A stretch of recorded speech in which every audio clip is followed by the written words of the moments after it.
Everybody, thank you so much for being at the Yalecrest Neighborhood Council meeting tonight. Thank you so much to our fire department, new neighbors, Hannah from the mayor's office. We have a really exciting and surprisingly pressing agenda. Fire safety has really come to the forefront since our Ensign Peak fire erupted yesterday. So we're so grateful for you being here and want to be aware of how much you've got on your plate right now. I don't think I have any huge announcements. And in the interest of time, Hannah's double booked tonight. So we'd love to squeeze her into the front of the meeting. But why don't we say Hannah, Fire, and then Hannah and Lara are presenting together briefly, but I think we're really adaptable here. People who know our council know that we think on our feet and sort of adjust as we need to. So let's get started. And Hannah. No. Okay, Fire, guys, you're amazing. Thank you for keeping us safe and doing all the things. Why don't we start with you tonight? Thank you so much for being here. Thanks for having us. We're Station 10. We're just behind the post office. You guys know, most of you know where we're at and stuff. So we've been asked to kind of just to hit on fire safety this season for Wildland, the Wildland urban interface, which a lot of you probably live in. And so this is our website.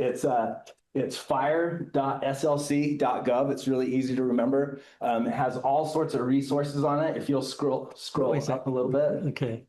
So that's what you'll first come to. And then it has all these different tabs.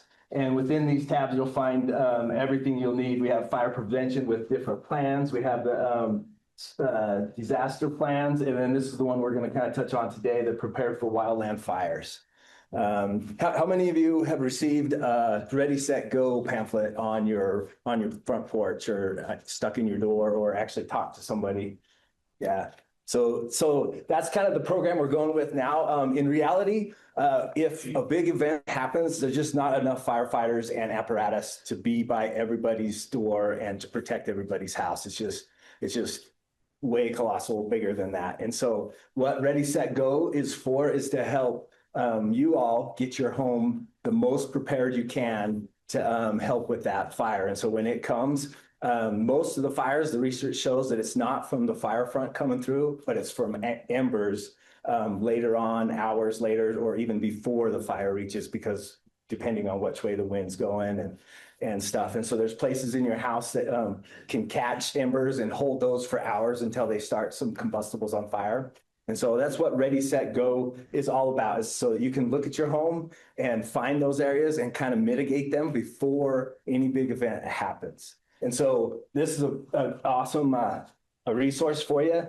I have one printed out. We don't want to print out a bunch of stuff and to store more trees and stuff. And so we're kind of going eco, but this is what it is. This is what it looks printed out to. So if you hit that learn more, it will take you to this. Yeah, just the red underneath it.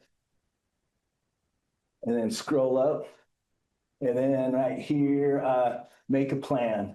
And that will take you into this Ready, Set, Go pamphlet. And you can see it right here. So it'll go through and answer questions like, what is an urban interface area? And it's not necessarily a certain location, but it's a set of conditions. So how close you are to those wildland areas. Anything within a mile can be affected by embers. So even if you're not right on the bench, but a couple neighborhoods back, that can affect you. So we'll go in to talk about like who needs to be worried. And then it'll go into like a defensible space around your house. Who knows, has anybody heard ladder fuels or hardening the structure? Ladder fuel. So you've heard that before. So yeah, it's anything that can take a fire from the ground and ladder it up to get into your roof or to the tops of the trees. Those are ladder fuels. And so it will go and talk about like what you do within 30 feet of your home and then what you'll do in 100 feet of your home.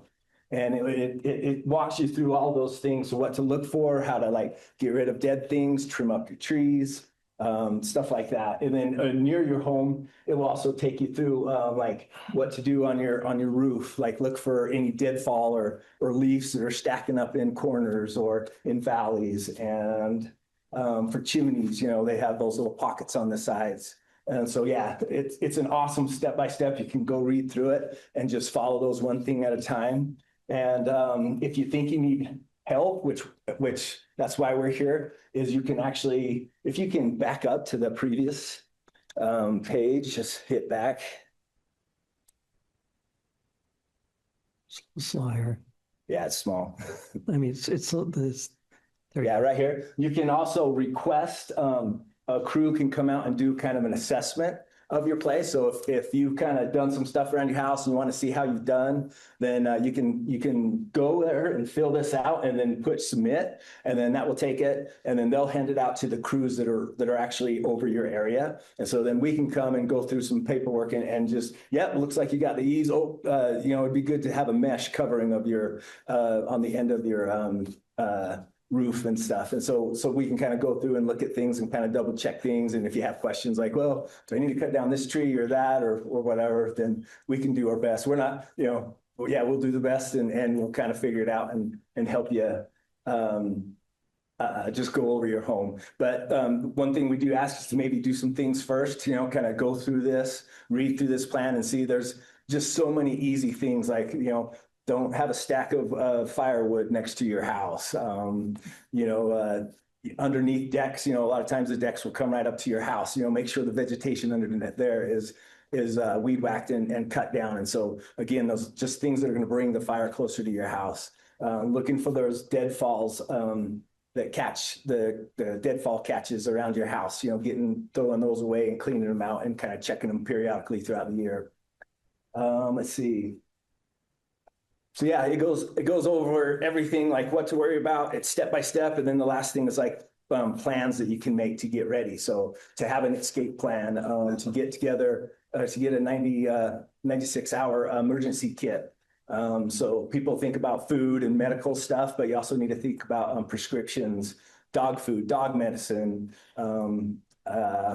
stuff like that, water, money, exactly, yeah. Where you're going to meet, like say your family's not all together at the time that you're called to evacuate. So whose house is far enough away from here that we can meet at or call and touch base with them. So it's a great resource. And then you can also sign up to be informed. So if you hit that, that you can get added onto a list so they can send out their text message. I believe it's texts that they send out. And so like the fire yesterday, It's coming out, it's flooding. Oh, no, it might take a while. they actually said it's. But like the fire yesterday, you would be alerted that if you were in, that there's a fire on the east side, and then you can go see where it is and see if that's affecting you. So yeah, as you can see, I forgot to bring that up. Like we are in the fire season. We've already had, it was actually kind of the same fire they had. Is that 2 years ago or just last year? 2 years ago, the Sandhurst fire is kind of in the same area. Yeah, stuff's drying out quick and it's only going to get worse. And so, yeah, it's that time to let's think of these things before the big one hits. And it's kind of a not if, but kind of when now, because there's just so many homes and stuff are going in close to the wildland areas and stuff. So it's going to happen. Do I have any questions or comments or yes? There are likely cause for that fire yesterday. I believe it's still under investigation. What you got? It's probably man-made, but I don't know. There's still this. Still, there's when the fires act does drop, it's hard to. It burns through evidence, and so sometimes it's hard to really pinpoint it. But I mean, there's you can't rule out foul play, you can't rule out some of the other sources. So, and we don't believe it was violent. Yeah. I think in a related question, this came up last summer. We have Miller Park land and going moving through our boundaries, and we've had, despite no smoking, posting and signage throughout those areas, we've had people smoking there before. And I wasn't sure when I saw people flicking cigarettes in the park, whether I should call emergency or non-emergency services. Do you have a recommendation? That's a good question. I would recommend just calling the non-emergency line at 799-3000. That will just go straight to our dispatch center, and it's a non-emergency sound 911 I can find. But they could still, take that information and then put it in to, I guess, a queue, so to speak, for somebody to go out and investigate it or to deal with it. Typically, that would be a law enforcement issue at that point, but. But non-emergency. Non-emergency would be the best way to do that specific swap. Yeah. Yeah. And then if they're still on scene, the PD could, educate them of what's the best way to get rid of your cigarette butts. Yeah. So Millersburg Refuge is one of 3 gullies in the Yalecrest neighborhood area. There's one on between 1300 East and 1500 East and 900 South to Michigan. It's a dry gully. It was a long time ago, supposed to be part of the park system. And then there's a dry gully on Sunnyside Avenue between Amanda and I think Green Terrace. It's a short gully. Those 2 dry gullies have been vacated by the city, and we're not really clear who's responsible for the upkeep or mowing down the cheatgrass. So, and then in addition, in the 900 South section right now, between 1300 East and Greenwood, there are a plethora of vacant homes. People just own homes and they don't live in them. And I know of several properties where the cheatgrass is more than 4 feet tall, and there's thistle over 5 feet tall, and there's no water to those properties. And so what's our preventative strategy as a city and community to begin to think about how we address those types of, that's a classic waiting to happen situation. It's been going on for some time. Most of the neighborhood did not get the flyer. I saw it on next door that other neighborhoods got the flyer. We didn't get them. And so I don't know what our best approach is to work together. I'd contact the city, The city has been contacted. yeah, so it's in the works, whether they. I always thought that it was policy of the city that the homeowner or the renter or landlord didn't take care of the property, the city would come in and do it and then charge them. And it just appears to me that that's not happening. Yeah, I don't know what their current policy is, so do you? Yeah, I mean, I think those locations are, I was looking at the map as you were talking, but I want to do that. It's kind of a serious conversation. Yeah. It is not happening in a timely manner. Okay. We are in extreme drought. We've been in drought since at least 2010. Yeah. We have bad examples. We have down in every single time. We have down in. And so everyone who wants these emails can have resources. So We have the answer to that. it's a bunch of the law on the app. And they got taken care of within like a week. I don't know who did it, the property owner of the city, but I just took as I said, a picture, the Salt Lake City app. You can request everything. Yeah. Civil enforcement can open, investigation. No, not unless they have any more questions. I'm just gonna leave. This is the race that go action packet. There's probably a folder they passed out. No. I'll just leave that. That's just the whole thing that they'll see on the website. I can just leave it back there. I can leave it there and we'll get the QR code if this is. Thank you so much. Any other questions for the fire department? Or, did you have another? Well, I was just concerned about Miller Park, and for about 27 years, there was an irrigation system in there. From 87 to about 14. And, they're running, they tore it out. And, there's a lot of growth in there that wouldn't have been naturally. And then there's a plant called Silver Lace, which is a vine that's pulling down a lot of trees. It's just all over the place. And it's dead. So that might be another city issue that they have to figure out what they want to do with We're that.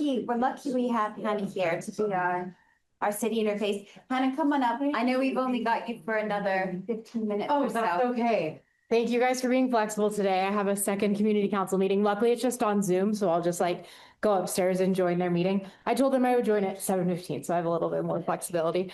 So I'll just jump into my updates and I can drive if that's No, easier for actually, you. yeah, but something, it just kind of came out. Hold on. Uh-oh. It should rebook. There we go. Okay. Okay, great. Thank you. Yeah, go ahead. Maybe, okay, there we go. Okay. I don't have to tell you guys this. We were just talking about this.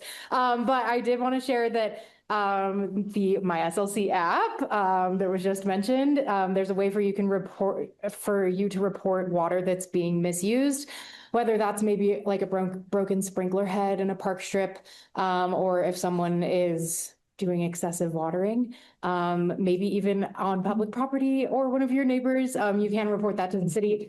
And sure. And we just want to make sure that that's taken care of, because we are trying to conserve water as much as possible right now. And just as a reminder for all of you, try not to water before 8 p.m. or after 8 a.m., right? Try to do it when the sun is down if you can.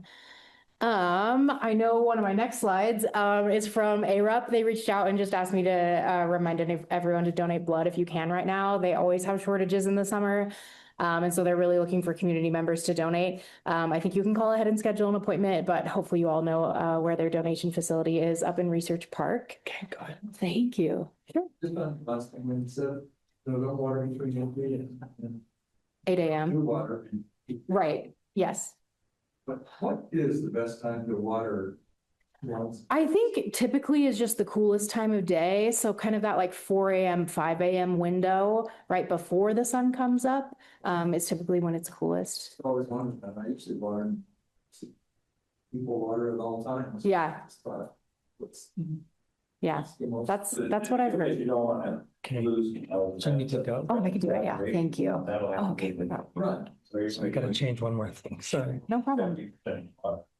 But of course, it's 10 p.m. or 4 a.m. or okay, it's not, doesn't matter. 4 a.m. When you got I've water. heard, I've sure. heard that, Fair. Bay City wet all through the night. Has like a street for mold and other sort of weird stuff. Okay, next, there is a board opening on our Hey, go. CDCIP board, which is our Community Development and Capital Improvement Projects Board. We love our acronyms in government. This is an opportunity for a District 6 resident to provide recommendations on allocating resources that the city has to specific projects that are either proposed by residents or even by city departments. And you would make recommendations to the mayor as a member of that board. And those recommendations would then go to the city council for final approval. It's quite the time commitment from October to March because that's when the decisions are being made. So it's weekly meetings in the evenings at that point, but then just as needed from March through October. So in that kind of summer season. So if any of you are interested, or if you know any residents that you think might be interested, you can send them to me. You can direct them to Rachel Molinari if maybe they have any questions about the time commitment that would be. But this QR code, I guess I should move my little bubble. This QR code would take you to the place where you can apply to be on that board. Next. Okay. I know that we're going to be talking about Miller Bird Refuge a little bit in this meeting. Amy from Public Lands couldn't be here. She had a different meeting to go to tonight, but she wanted me to share a couple of updates, mainly that the masonry work that was being worked on is complete now. It was completed this month, which is great. And then a reminder for everyone that the trail improvements and protections for the historic walls that are from the 30s will begin in August or September of this year. And that work will take about 3 or 4 months to complete. And so the park will be closed for that time period because I think there's some pretty heavy equipment and a lot of trail work that needs to be done. The trails are going to be regraded in certain parts so that they're more accessible. So if you're pushing a stroller or, or on crutches or whatever, that'll be easier for folks to navigate. This project page has a lot of information on it. I know that's a really long URL, but if you just Google Miller Park capital improvement. It's the first link that pops up to see any updates on that project. Jim obviously was the catalyst from getting that funding initially. There's quite a long history to it. There were some changes made to that initial funding from the city council at the time. But we're excited that there's money being invested into this park to make those improvements and to preserve the cool masonry work that's, almost 100 years old at this point. Okay, next we already talked about ARUP. There's some great upcoming free recycling events for the community. I know we're always interested in those, and not to step on the toes of your annual event that I know you have great recycling partners with, but there are e-waste drop-offs available for the entire month of June at NeighborWorks. And then there's a number of other like hard to recycle events with Charm, one at the end of June and then one on Saturday, July 18th. So this QR code will take you to a list of sustainability's monthly event schedule of different places that you can recycle mattresses or tires or old cell phones, anything like that. Can I think about that? Sure. We've seen a huge uptick in fires related to lithium ion batteries, especially those batteries that are not disposed of properly. So I would highly recommend taking advantage of this for the e-waste drop off. If you've got any type of old lithium ion batteries or anything like that, to recycle them appropriately, because a lot of that's ending up in the landfill or in other recycling centers, and we've had a significant increase in fires related to those batteries. So just wanted to throw that. Yeah, that's a great addition. Thank you. That's all I have. Does anyone have any questions for me about these things or other city things? Okay, here's my contact information. Always feel free to reach out about anything. So Hannah's giving the appearance of finishing, but she has been a critical coordination point for our next agenda item, which is an event that has been so fun for our neighborhood, kind of new, which is the Lights on Michigan Avenue Unite and Light. And in looking at how we work with the city to coordinate that best, we've come up against some really sticky experiences, anecdotal things. And we're lucky enough to have a Michigan resident, community organizer and friend, Lara Carbine, who I've worked with in a couple of different capacities. And we're really lucky that she can sort of take the lead on her block and sort of summarize a lot of the on the ground questions and probably concerns that have come up for the residents as the event has grown year on year. So our next slide is going to be from Lara as she talks us through the discussion. And then she and Hannah, I think, are going to work collaboratively over the next few minutes to think about how we can best address this huge community event and then other huge community events that we're lucky enough to have throughout the year, one of which is the Stars and Stripes Parade coming up next month. So just be at the forefront of all of these really fun, lucky things that we do as a community together. So I'd love to introduce Lara. Thank you so much for being here. Should I go to the next slide? Yeah. Okay, great. Hey, I'm gonna stand to the side, maybe. Let's get you in camera. This side, It's always hard to anticipate right here. exactly the angles. I'm very tall. Okay. Perfect. So yes, Rachel asked me and a representative from the other 2 blocks of Michigan that are affected by this very cool, fun tradition to collect some community feedback from our neighbors about just how people are feeling, kind of gauge the temperature, how has this been for you, right? And the other 2 representatives are traveling right now. So I'm kind of the messenger tonight. And I summarized, these are the messages that came back to us over and over again. So I have a few anecdotes and stories. And this is a very much don't shoot the messenger situation. If this is your favorite event ever, that's fine. This is community happening. This is on the ground community happening right now. Yes. Some of the residents have some pretty strong feelings that we're just wanted to talk about. And hopefully we can collaborate with Hannah and the city to kind of come up with a plan to move forward and do this in a way that works for the people that, are there every single night, every hour that this is going on. So the first is respect for personal property and privacy.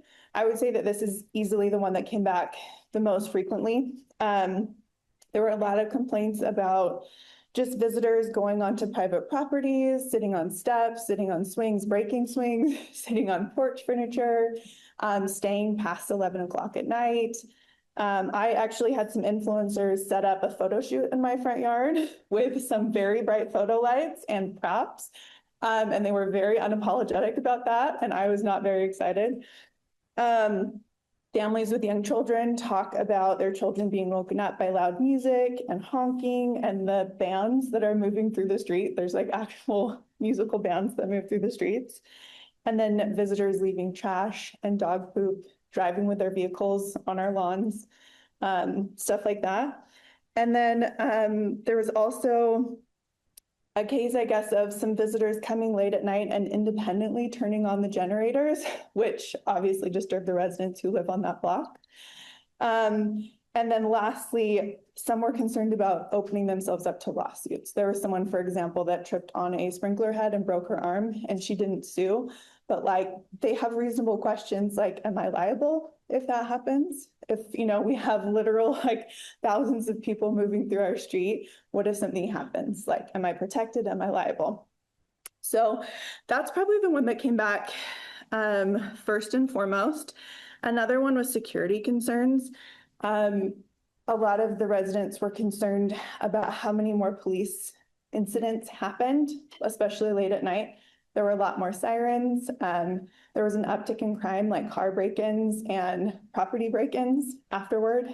There were a lot of people loitering late into the night. And for some reason, it increased the amount of traffic, even like weeks after the event, and cars speeding up and down Michigan. And there's a lot of kids on Michigan. Emergency contingencies. This is a short one, but a big one. What is the plan in case of an emergency? Like, we're talking 4 hours at least for 2 weeks of like bumper to bumper traffic in front of our homes. And there was an incident where a child needed to be taken away in an ambulance, and thankfully it happened at almost midnight, so the ambulance was able to get through. But if that had happened maybe an hour earlier, like, what's the plan, right? So people have questions about that. And then traffic congestion. It's a lot of cars and a lot of people, and it's progressively gotten bigger and bigger. And residents are kind of bugged that they can't get in and out of their driveways easily. We have a lot of doctors who are on call who are not able to get in and out of their driveways. And a lot of the people that are sitting in this bumper to bumper traffic are like, no way, this is my turn. And they're not letting us in and out of our driveways. For some people, they were like, it took me 40 minutes to get to Harmon's. That's like a 10-minute trip. So it kind of puts a damper on the holiday season, like interrupting family holiday parties, and people even cancel private events because they're like, no one's gonna come to my house right now. No one's gonna wanna like park in my neighborhood. And then lastly is just the coordination with our community on Michigan. A lot of residents have just felt very out of the loop. Like, I think originally the event was 4 days and now it's 12 days. The lights are supposed to be turned off at 10 p.m. and sometimes they're left on until midnight. And originally it was like pretty small, and now the organizers seem to be promoting it on Fox News and KUTV and asking influencers to report on it. And while that's great for raising money for charity, it's just brought a huge influx of people that we're not really sure how to manage. And it doesn't seem like there's a plan in place or plans to make a plan to kind of manage that influx of people.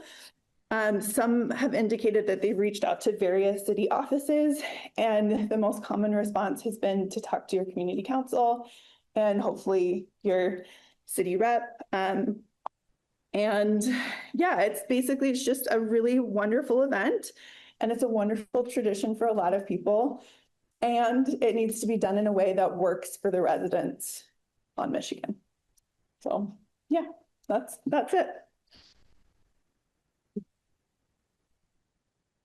And I know that Lara is such an eloquent presenter. It seems like that's really seamless, but it's actually the result of weeks and weeks of long conversations with neighbors and really meticulous note taking, and she working with me and me working with Hannah.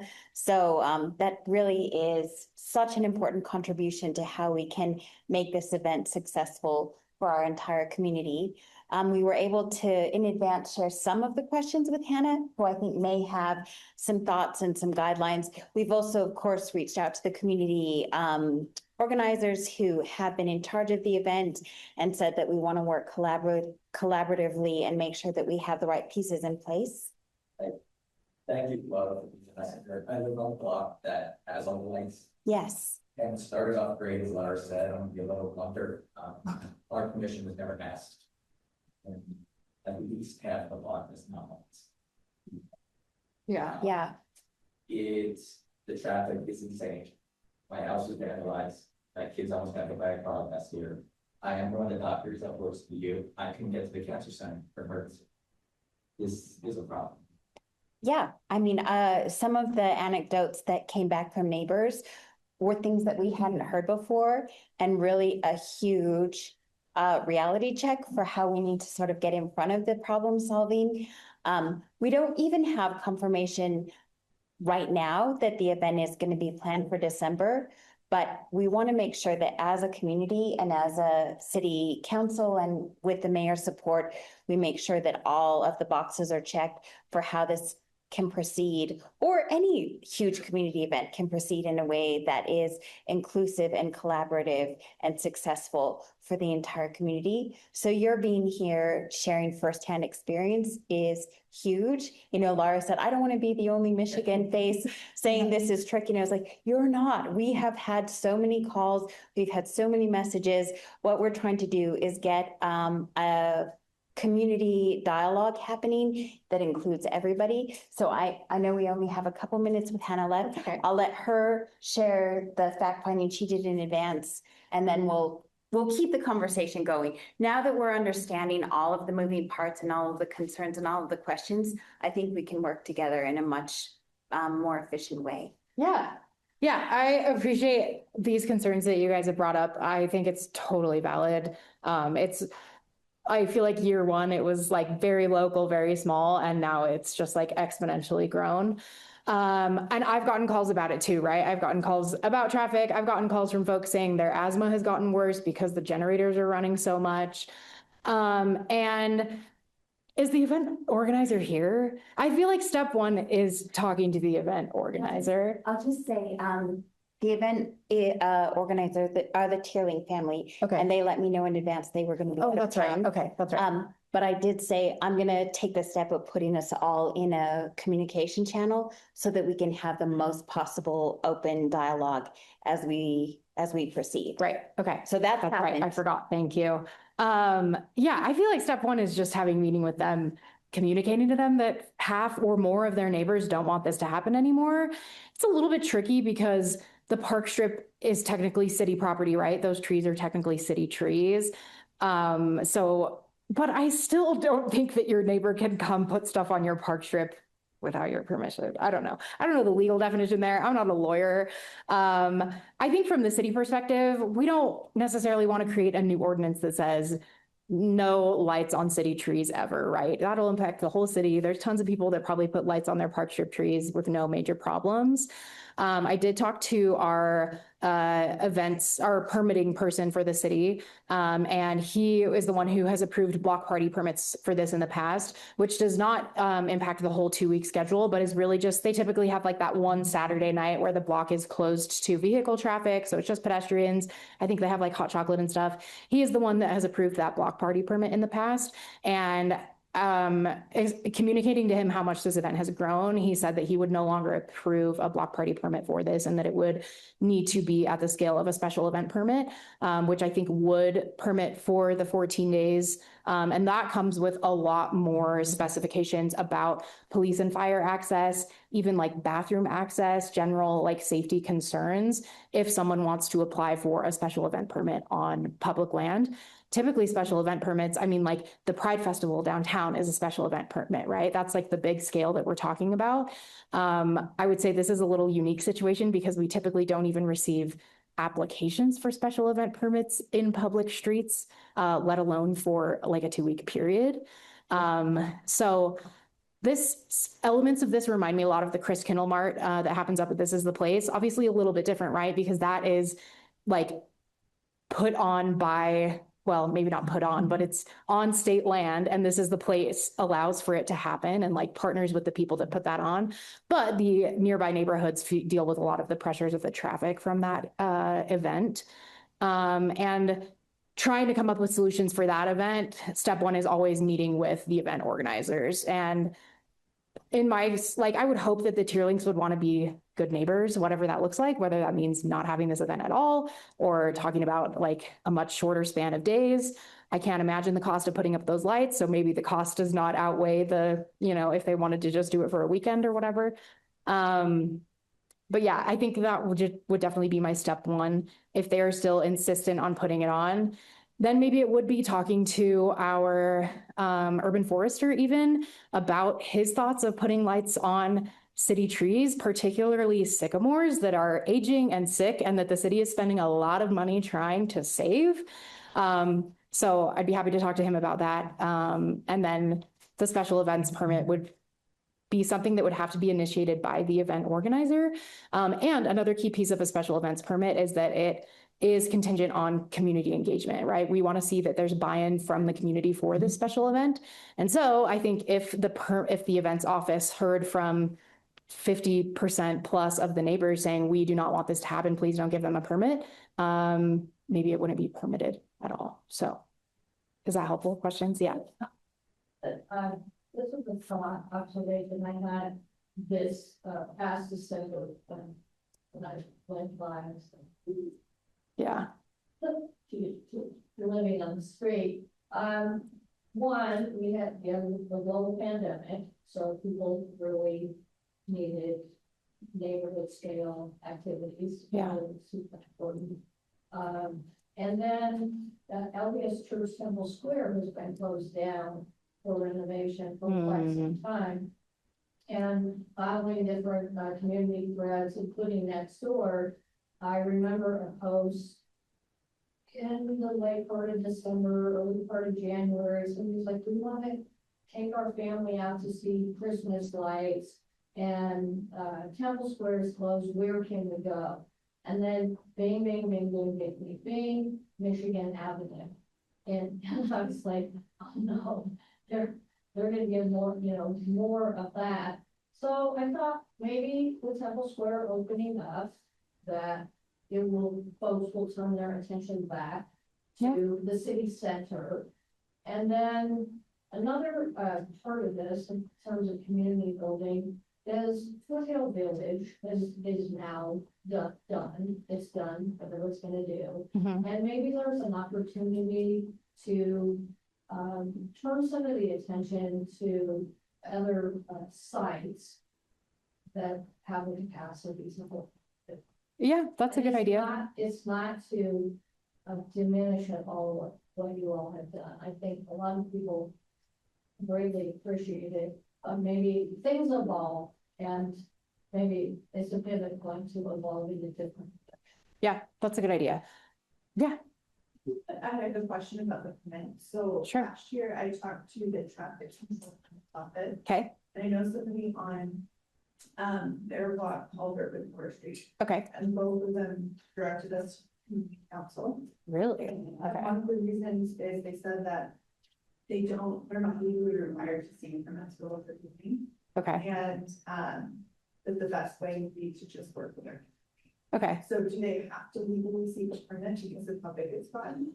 I mean, when I was talking to the permits folks and saying like, this isn't just like a few dozen people each night, this is like in totality, probably like 10,000 people or more over the course of 2 weeks.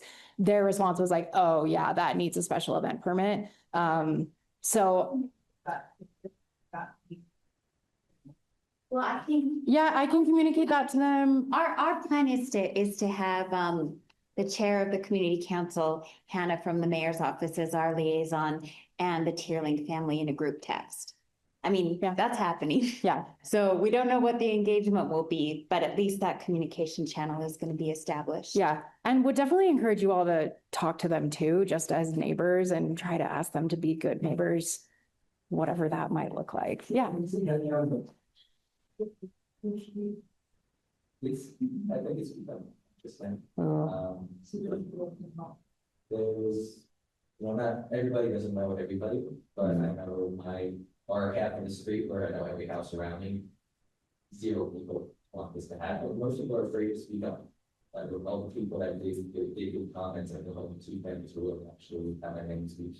Oh, wow. Sounds like you, as a city, would take that into account, the neighborhood, how many really are. Yeah, certainly. Yeah. And if there's actually do come onto our property past the car, so put on the lights. Yeah. See, at that point, I'm not going to tell you what to do. They are technically trespassing, and you can call the non-emergency number if that's happening. Jeff, did you have a thought? We had an informed discussion on the bottom part, Michigan, about how it was being mitigated. And, I thought that I'm just asking the first year, if there might be a way to do it and close the street to cars. And push the parking to, there's the LDS chapel on the sunny side, there's one there's multiple places you can park.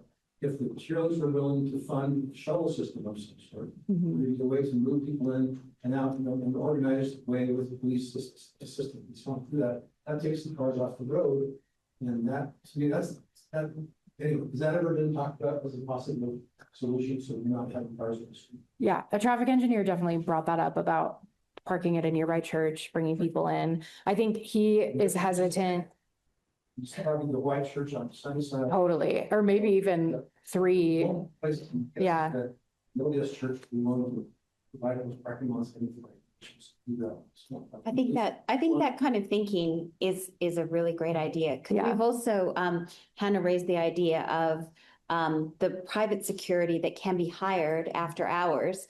And so if we look at that as the front cost of the event, because we know that we want funding for nonprofits, but we say the first thing we have to do is cover security, cordon off residences, and then have security that the event pays for, sort of directing pedestrian traffic.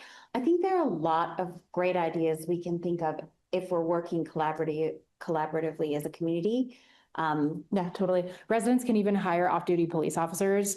I can connect, the event organizers, and they essentially post how much they're willing to pay for the shift and when it is, and officers can choose to sign up or not. But you could have one on each corner, one on each side of the street. Yeah. They emphasize how cities are. Totally. Trying to see them in the last 3 years after the lights were taken down in January, number of lights that were down. Yeah. Yeah. The trees are getting down. I mean, urban forestry may be the final. Yeah, totally. They might be. They're just not up for it. Yeah. I'll talk to Tony Glad about it and let you guys know what I find out. I think that's a really helpful overview. And I love that we had a group discussion and a number of ideas raised. And I know there are many people throughout the community that would love to see a way that the event could go forward under the right conditions. It sounds like maybe the Sycamores aren't up to it. And I think everyone would agree that that's probably the first question we need to answer. Yeah, I'll go down that path and let you guys know what I find out. This discussion has been incredibly helpful. And again, thank you to Lara for being the person who's done so much of the research and note taking over the last weeks that are essential that got us to this point. Yeah. Okay. Thank you. Thank you, Hannah. All right. I think we have Rebecca next on the agenda. Oh, sorry, Stephanie. No, wait, sorry. Just help me out. Is it Rebecca or Stephanie? I think I'm Rebecca. Stephanie's first because Stephanie is leading into our Miller Park Green Space discussion. That's why we structured the agenda the way we did. Stephanie.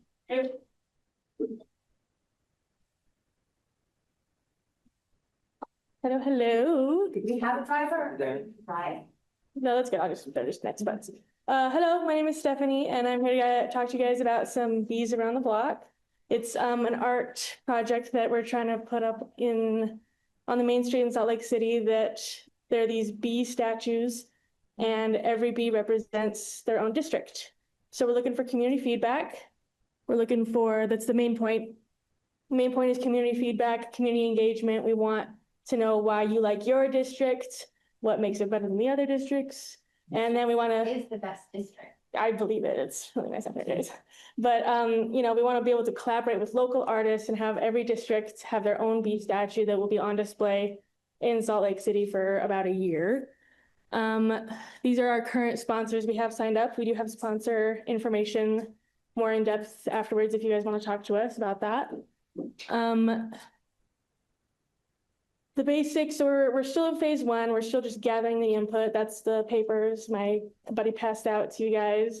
Please fill out anything you can think of about your community. Scan the QR codes. There's a survey attached to them. Please fill that out. We want to know all the good stuff about your communities. And then phase two is going to be, hopefully each district will have their own artist to work within their own community and districts to collaborate on an art piece that'll represent your neighborhoods. And then of course, we're gonna celebrate with a party at the end. So where are the bees? They're going to be on Main Street in Salt Lake City. So there's ideally 7 statues, or yeah, 7 statues about 5 feet tall. I don't remember the exact like streets. I'm really bad at that stuff. But Main Street, yeah, the idea being that, like, you know, when things like the Temple Open House happen, and we have so many visitors coming to the city, we can have them, you know, take a stroll around the block and see more of Salt Lake City than just Salt Lake City, you know what I mean? I feel both love the idea that down the track they can come back to the district to live. Part of our public arts. Yeah, absolutely. And I think we have them currently set up to be like up on Main Street for a year, but it's an open-ended contract so they can stay up. And then I believe we're also gonna have like an example bee on like one of the libraries is gonna have like a bee up a couple months before everybody else's, so people can see what they're gonna look like and stuff. Here are some examples of what your bees can look like. They can be abstract, they can be literal. You know, this guy at the top's like carrying the way the city. It's adorable. And so please scan this QR code, think about your communities. Please take more than one paper if you want and give it to your friends. If you have any local artists you would love to recommend, we would love to hear from you guys. And that's pretty much it for me, I think. Yeah. There's some contact information. And then we'll have a party. Very cool. There you guys go. Thank you. So much. All right. And now we have Rebecca coming to speak to us about this very cool study. I've actually already been interviewed by Rebecca and her supervisor at Alessandro at the U. This is such a powerful study. I hope Robin ducks back in time to hear some of the overview, but I'll let Rebecca tell you more. Great, thank you. So I am at the University of Utah. I'm doing a study with city and metropolitan planning. We're basically interviewing residents, stakeholders, and community leaders to ask them about their perceptions on how green and blue spaces in their communities mitigate heat. So with our extreme temperatures and ever rising and the effects that cause, we want to see if people are actually going into green and blue spaces in their communities and if that is working as a heat mitigation strategy. So I'm here to take down your names and your emails if you would like us to interview you for our study. You will get a $20 gift card, and then we will also send everyone who participates our poster presentation at the end of the summer. I'm in the research that I'm in is summer program undergraduate research, and specifically we have we're in an extra group that's climate focused. So we look at how things in the climate affect health, and it started out with air pollution and now it's kind of going into some heat things, and there's a few different projects. But are there any questions immediately from that? I'll just, Yeah. when Rebecca and I were talking during our interview, I was able to share our March discussion about zoning changes, proposed zoning changes from the city and what increased density looks like in our neighborhood. And Robin stepped out for a minute, but she's our resident expert on how proposed density probably does result in a loss of green space. So when we talk about the lot she mentioned, we know that it could fit potentially 3 ADUs. But if you filled that entire lot with ADUs, which would increase density, we would also lose about 40 mature trees. And so as we look at what were big gardens becoming big houses, and I know that a lot of the public feedback we had from Yalecrest to the city was a concern for how we're going to protect green space. And of course, looking at our blue space with Red Butte Creek running through our Miller Park and Bonneville Glen, we know that often the water scarcity in the city really impacts how that blue space is working.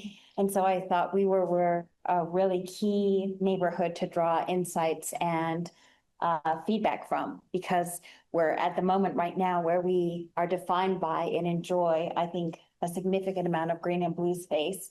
And I think we're at a point in our city's history and our climate inflection point where both of those things are really perhaps at risk. So I would love as many Yalecrest residents, maybe not everyone who would like to participate in this question or this survey is in the meeting tonight, but I hope we can get it into the notes and provide good recommendations for Rebecca and Alessandro and her team to follow up with.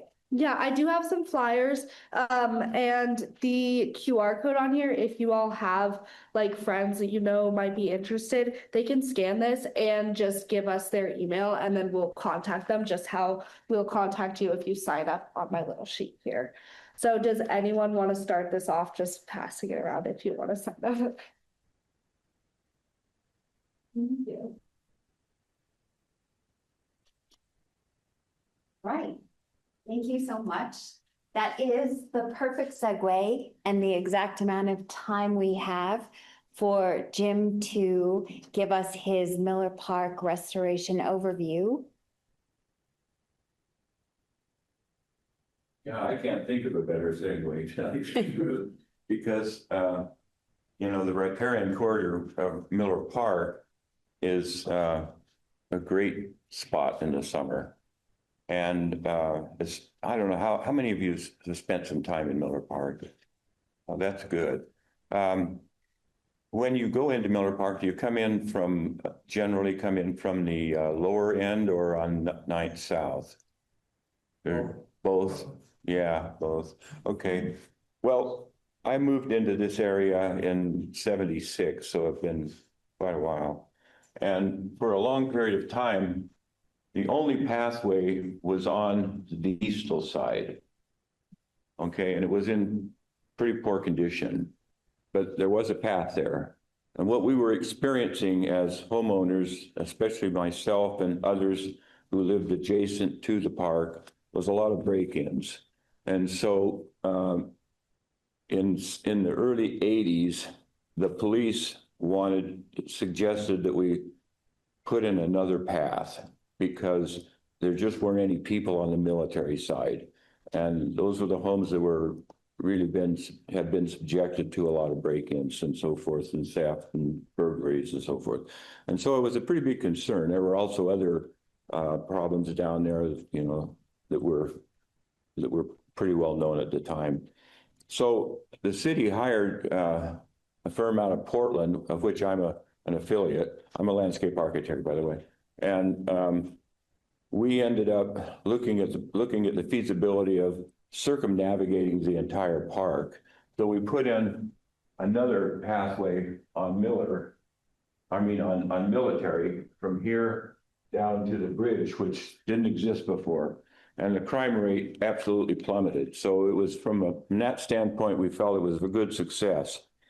And then subsequently, in addition to the pathway, we put in a golf course scale or athletic field scale irrigation system. Jeff could probably remember that. And it was throwing the water about 85 feet from one side of the gully to the other. And that lower path was a very popular thing. It was actually ADA compliant. It was 5 feet wide. And other improvements included that bridge down at the lower end, that steel bridge. And the reason for that is that the city had sold some property to the LDS Church for that stake center. And there was no way for people coming. Sorry. There was no way for people to go down to that end without having to turn back or trespass onto the church property. It wasn't a real big problem, but that's why we put in the bridge. So that's kind of the history of Miller Park up until the oil spill. Now, the oil spill, a lot of people think it was a real big problem. It really wasn't. I mean, the Chevron came in there and cleaned it up. There's still some residual oil, I'm sure. The EPA, Robin can address that because she was the ombudsman. And you want to say anything about that, Robin, or not? Well, you were working with on the oil spill, your role. Okay, so anyway, we had the oil spill, but it really wasn't that big of an environmental problem. The birds were gone during the cleanup because they were using power washers and so forth. And then when Chevron's people left, the birds came back. Everything was pretty well fine, but for some reason, the city council decided to spend $1 million of Chevron's money down there. And they tore out the lower path, which we had put in, in 87. So it had only been there for about 25 years. And they tore out the irrigation system, did a lot of things that were just kind of hard to explain. We had, at that point, we circulated a petition. It was signed by Senator Garn and Randy Horiuchi and the chair of the school board, a lot of important people and all the rest of us. Jeff, you probably signed it. I don't know. Yeah, and we requested that they preserve that. This was before they came in 2014. We requested that they preserve that lower pathway. That's not what they did. They came in and they tore out retaining walls and things that the county flood control people had put in and so forth. Now the segue, I have a laser thermometer here, and if I shoot down there, I can tell you what the temperature is of that carpet, and I can also tell you what the temperature is of that upper pathway, and it goes up to about 120 degrees. If you go down to the lower pathway, which is still there, but it's very narrow, I'm sure you're all familiar with it, it's 78 degrees, and that's pretty consistent throughout the summer. So subsequent to the 2014, I call it demolition, but whatever, of the park, I submitted a CIP application, which is Capital Improvement Program or projects. And the primary thing that we wanted to accomplish was to reinstate that lower path. We knew that we probably wouldn't get enough money to replace the irrigation system that they took out. They also widened the stream 400%, which is inexplicable. The EPA and the FEMA people wanted it to remain at 5 feet, so I don't know how they justified that. But anyway, we had this petition and a lot of people signed it, and we submitted it to the mayor and he categorically ignored it. That was Ralph Becker. And so we just kind of were hoping that maybe, I mean the petition, yeah. And so then we followed up with a CIP application. That was initiated about 11 years ago. And a lot of money has been spent. The amount of money that Jackie Biskupski, the mayor at the time, committed to was $425,000. Currently, this project, which has just recently gone through permitting, I don't know the exact status of it is, but the low bid on it is 270, which is only about 60% of the total amount of money. But I'd like to go through that with you. They broke it down into 3 segments. This is 9th South, this is the Rock Bridge, and this is the Lower Bridge area. And basically what they're doing is maintenance. The only thing that is a remnant of the CIP is our effort to develop an ADA or American Disability Act pathway system through there. And that's the only thing they're addressing besides preserving the WPA walls. And so it's kind of a disappointment. And I'm sorry I'm so negative, but it's, you know, you spend quite a bit of effort trying to get something like this rolling along. And then they use the money that was supposed to go for new improvements, new construction, reinstating the lower path, and they're using it for maintenance. Actually deferred maintenance, as probably you've noticed, they really haven't done that much maintenance. So what they're basically doing, can you give me the next slide? Or do I need to do it? I don't know how to do it. What they've done is they've got 12 different categories of improvements. Out of the 12, 10 are just maintenance. They're going to be resurfacing this pathway up here. They're going to be replacing some walls in various locations, repairing things. They're not doing anything with the irrigation system that's currently there. And the number 12 are these things. And I've been in this business since the early 60s, and I've never seen anything like this before. It's basically they're taking dead trees and putting them in perpendicular to the stream. And I guess the theory is that it's going to be a vegetation stabilization. I don't think it's necessary, but that's what they're doing with the money. And we can go to the next slide. This is really the only thing they're doing here. They're doing some work here. And next slide, they're doing a little bit of work up here, which is basically maintenance. And then you get down to the other end and they're building a retaining wall here and adding some steps. And this is probably the best thing that they're doing, because this will now become ADA compliant. You know what ADA means? You could only go, well, there's a ramp out here that's 12%. That's basically so someone in a wheelchair could access the park. But the problem is they're unable to circumnavigate, because when you get down to 9th South, they'll just have to turn around and come back. And our goal was to reinstate the lower path, which would also be ADA compliant. And therefore, you would go back to the very first slide. Can we do that? Yeah. And basically, you would be able to come in off of Bonneview and go all the way around here on Diesel, come back all the way up here to the old bridge. Now, as you know, this is pretty steep through here, and it could never become ADA compliant, but at least you could do a loop, you know, and we thought that was a pretty good idea. So I guess go to the next, I think one more. Okay, the next slide is a little detail. This is they call it the amphitheater. It was built by the Work Progress Administration in the 1930s, which of course was the Roosevelt administration. They're going to preclude access down to that lower path, which is still there. It's kind of minimal, but they're going to no longer allow you down there. And it's kind of a shame, because the preschool kids and the University of Utah teaches a class down there, and I have a hard time understanding that. And then you've got this issue of 120 degrees on the upper path, because you've got the sun coming off the rock wall and down onto the path, 120 degrees surface temperature, and then you go down to the creek and it's 78. So, you know, your point about cooling and riparian corridors and so forth has been kind of diminished by the elimination of that lower path. All of the paths from now on will be up high and dry, and they'll be hot. Can you go, let's go to the other end. It's one more slide. How much time do I have left? We're about there, aren't we? Is this it? Okay, we can do a lot of questions.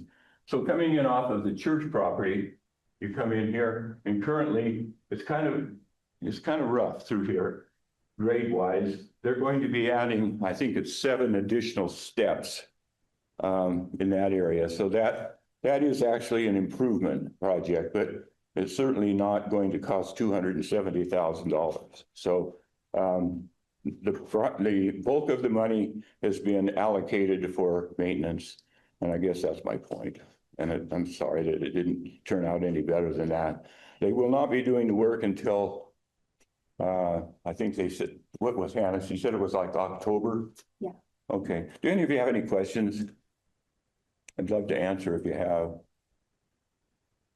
Because it's going to be better than it is right now, but I think it's really unfortunate that we lost the lower path. Do you see any advocacy that we could provide as a community that would help Well, I would progress think, these? I think it's salvageable. I think we can still come in. And now Dan, the community council guy, committed to that, preserving that path. He called it a social path. I don't know what that means, but you know, it's a minimal path. He won't be able to put strollers on it because it's going to be pretty narrow. When we first submitted the application for the CIP, the parks was all behind a boardwalk down there on that lower path area, because it is challenging. And then they wanted to do a lot of riparian vegetation, and you can have both. And so I don't know why they abandoned that. I got a letter from the director, Kim Shelley, and she said, oh, the city council decided that. The city council has never been down there. They don't know that at all. They were told by the Parks Department that they wanted to get rid of the lower path. So, you know, it was. Do you think it was a liability issue? No, I don't think so. Well, after they took out the retaining walls, yeah, it's pretty narrow. And, you know, if you've been down there and that one concrete area right at the very beginning, or go back to just one slide. I think one more of that. Oh no. Just keep, yeah, well, no, there's a blow up of that area. There was only one slide back from just keep going, I'll tell you when. Okay. Okay. Is that it? One more. Right. Okay. There is a retaining wall down here that was built by the Salt Lake County flood control people, and the city took it upon themselves to tear it out. And so that would have allowed for a 5-foot wide pathway. All of those timber walls that are in there were put in 87, and I was the designer of that. So I just don't understand why they did it. And you're right though. I think Dr. Pomeroy up at the university teaches classes down here. I don't know if you've ever seen those students down there. They're doing cross sections with measuring devices and doing flow calculations and so forth. And it's an outdoor lab for the civil engineering department. And they've lost that opportunity. So it's possible that we could put some pressure on to maybe restore that path. I'm not going to give up hope. Well, we have a lot of, you mentioned the preschool students that are there regularly. I know that classes from my children's elementary school meet there quite frequently. And it's also an outdoor science lab. Yeah, there's a coalition. For a few of the science programs. Yeah, exactly. There's a coalition of preschools and elementary schools. Genevieve, I can't remember her last name, but she's up at the Unitarian Church. She kind of organized all these groups so that they're not all there on the same time. But there's probably 12 to 15 different groups, maybe more, that utilize that as, you know, as their learning experience. In a few conversations, the Parks Director and the team that are working on this restoration now have indicated that this doesn't need to be a last step, that it could be sort of the first step. So I think as a community, if we keep working on sort of what the original CIP was, what funding this community had secured, and sort of the long-term goals for the space, including amplifying blue spaces, maybe Alessandro can pay some special attention to these questions in his research, you know, with those temperature gradients. We won't really know how salvageable that lower path is. I mean, when they put in this timber retaining wall here, obviously that can come out again. That'd be fairly easy to do. But with the new kind of abutment that they're putting in with vegetation, I don't know that we really have an opportunity to reinstate it. We'll just have to wait and see. And when I talked to the city engineer who administers this today, they said, well, they're going to modify it because actually what happened is they don't even have $270. They only have $260,000 to do this project because they used up almost 50% of it doing studies and on. And I don't know how many of you participated in any of those studies, but they really didn't work. I don't think they worked very well with the community. Amy mentioned that one positive outcome that might be available to residents when we Yalecrest Neighborhood Council has been working, I think, over an extended period to secure 501c3 status, which means that special projects that the community identifies can be tax deductible for people that want to make contributions to certain things. And so I do think that if we coalesce around a plan that we think is in the best interest of Miller Park long-term, we as a community could work toward funding that. Yeah, there's hope on the horizon. What's really ironic from my standpoint is, I don't know if any of you were at that meeting after the oil spill at Clayton. Any of you were there? Anyway, the Chevron guys were there. And I knew Mr. Sullivan, who lived on Yalecrest. He was in our neighborhood. He ran the Chevron refinery in Bountiful. And I started out talking to him, and he introduced me to some other higher ups in the Chevron industry. And they said that they were kind of excited about having their name out in a positive way and kind of taking responsibility for the problem, but also offering, some positive way of, reimbursing the community or something.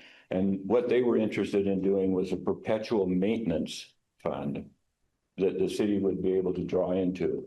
Admittedly, it would have been private money coming in, and it was specifically used for maintenance. And what they have done now is used the $425,000 CIP grant basically for maintenance. But we should look at some of those relationships. I'm guessing that Chevron would still come forward with something like that. Give it a go. Yeah, give it a shot. Any other questions? That's great. All right. Well, we managed to not be late tonight, which is a huge achievement for our council. Oh, one of the things, if anybody wants to come up, see the plan, it's here if you want to really go through it. I'm sorry. No, I think we had a really productive agenda, and thank you to everyone who added these important items and feedback and stuff to think about and stuff to prioritize. And I know we don't have a July meeting. I have heard that August may not be the best time for a meeting. So there's a possibility that we won't see one another again until September, but we're going to build up a lot of stuff between now and then to talk about and work on in September. So thank you so much, guys. I would suggest that if any of you have any ideas on maybe reinstating the lower path or modifying this plan, that it can still be done. Yeah. I would say go through Rachel and she can talk to me about it. And, we always have that opportunity. I know your dad wants to participate. If you email the council website, it redirects directly to us as real people. So let's keep that line of communication open. Thank you, guys.